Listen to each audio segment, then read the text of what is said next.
particle physics is, because we're talking about quantum mechanics, basically, it's statistical in the sense that you collide, what we do there is collide protons together at high energy, and we collide a lot of protons together at high energy. Okay, so you've granted them energy so that when you collide them, you break them apart.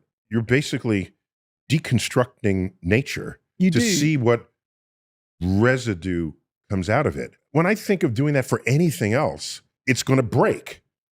Who ever thought it was a good idea to smash nature into itself? Well, I suppose Ernest Rutherford initially. So we go back to Manchester, the turn of the 20th century, and Rutherford was using radioactive decay to essentially produce the particles. I mean, it's just the decay of atomic nuclei that naturally happens to produce high energy particles, which he then fired into gold foil and bounced them off the foil.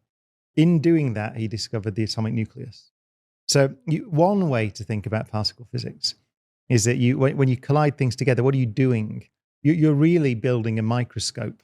One way to think of it is that the higher the energy of the collision, the faster these things are traveling, the smaller the objects you can see.